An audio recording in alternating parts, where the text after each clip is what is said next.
В вековой юбилей в Сагапшах появится памятник ингушскому полку дикой дивизии.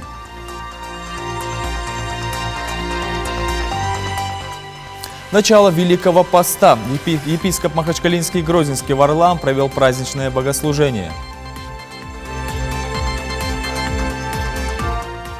Поборолись и победили. Ингушские борцы вернулись из Турции.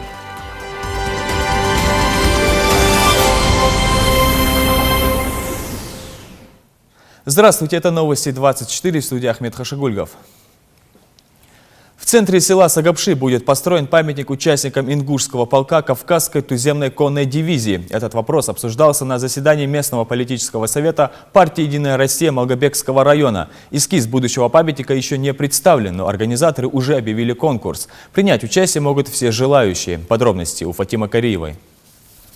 Темой обсуждения стало увековечение памяти участников Первой мировой войны, всадников ингушского полка Кавказской туземной конной дивизии. Активом партии села Сагапши была предложена идея построить памятник всадникам дикой дивизии в центре села, а рядом будет открыт музей.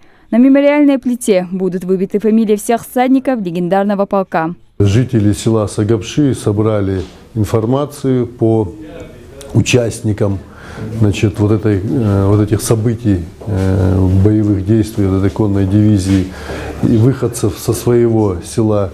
И мы сегодня с удовольствием просто послушали ее.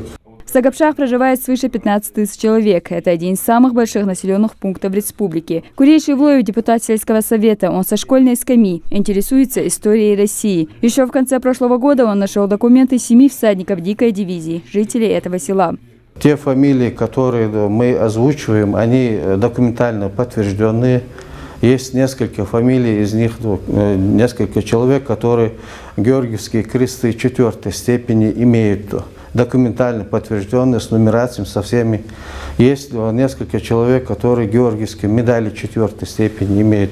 Здесь на совете было решено объявить конкурс на эскиз памятника. В нем могут принимать участие все желающие. Также объявлен конкурс детского рисунка, посвященный столетию туземной конной дивизии среди учащихся школ Малгобекского района. Подробная информация будет размещена на сайте Ингушского регионального отделения партии «Единая Россия». А контролировать это будет рабочая группа, представители активов партии и историки. Фатима Кариева, Юнус Сучоев, Новости 24.